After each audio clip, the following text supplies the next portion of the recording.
Bonsoir à tous et bienvenue dans ce point de l'actualité. Abidjan accueille à compter de ce lundi le 21e concours d'agrégation en sciences de la santé. 395 candidats, dont 63 Ivoiriens, participent à cette compétition en médecine humaine, pharmacie, odontostomatologie, médecine vétérinaire et production animale. Le Premier ministre Patrick Achi a procédé à l'ouverture de ce concours. Alexis Ouedraogo.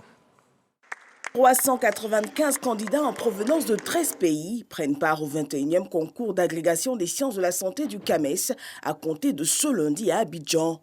Organisé tous les 2 ans en année paire, le concours promeut l'excellence et le leadership de l'enseignement supérieur et de la recherche scientifique. Je peux affirmer, sans risque de me tromper, que l'évaluation des candidats se fera, comme d'ailleurs cela s'est toujours fait, dans le respect des règles de transparence et d'objectivité. Face à 171 membres du jury, 9 jours durant, les candidats des filières chirurgie et spécialité chirurgicale, médecine et spécialité médicale, sciences fondamentales et mixtes, pharmacie, odontostomatologie seront en lice. Les épreuves que vous allez subir après plusieurs sessions de préparation organisées dans nos universités respectives vous permettront de vous surpasser. Je vous invite donc à faire preuve d'organisation, d'intelligence, d'endurance et de maîtrise de soi. Pour le ministre Adama Diawara, l'éducation reste le socle de tout développement, d'où l'important investissement de l'État ivoirien pour bâtir un capital humain de qualité.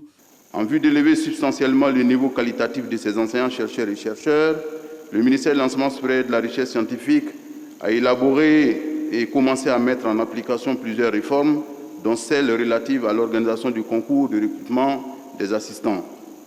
Le concours d'agrégation en sciences de la santé, l'un des 9 programmes statutaires du CAMES, contribue indubitablement à l'élévation du niveau qualitatif de nos enseignants-chercheurs en sciences de la santé.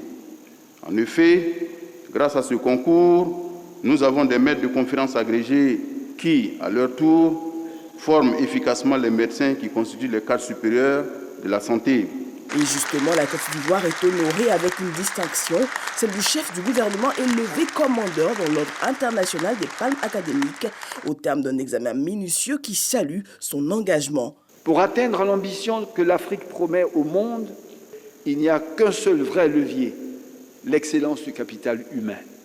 Et c'est ce capital stratégique que le CAMES contribue à créer.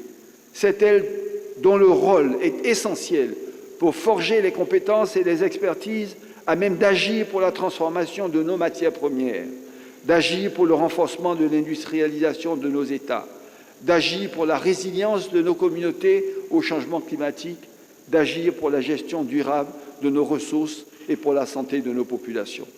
Permettez-moi donc, au nom de son Excellence, Monsieur le Président de la République, de vous souhaiter à vous toutes et tous qui faites partie des 396 candidats qui seront évalués durant cette semaine scientifique, permettez-moi de vous souhaiter bon courage, bon travail et bonne chance.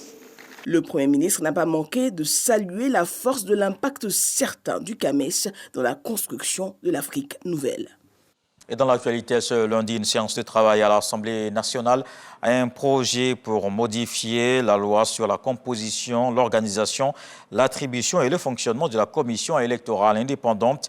Le ministre Vagando Diomandé annonce la création de 2 nouveaux postes de membres de la commission centrale et de commissaires locaux, des postes qui seront dévolus aux partis et l'opposition politique. Ce réaménagement fait suite aux résolutions issues de la phase 5 du dialogue politique, un texte adopté à la majorité des députés réunis ce lundi en commission.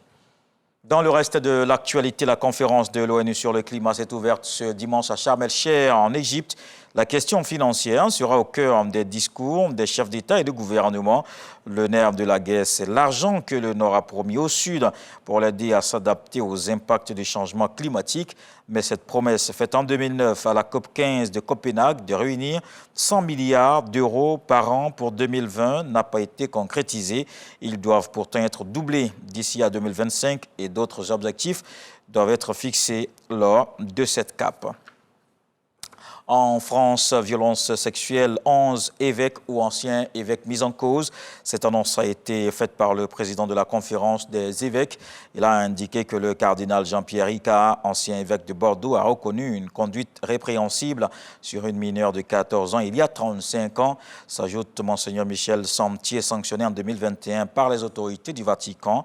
Les 120 membres de la conférence des évêques de France sont réunis depuis ce jeudi à Lourdes pour leur assemblée plénière d'automne. Ils ont pour objectif, entre autres, de travailler à des propositions concrètes afin d'améliorer la communication et la transparence dans les mesures canoniques sur la question. La suite, c'est avec les infos régionales. On se retrouve à 20 h pour la grande édition.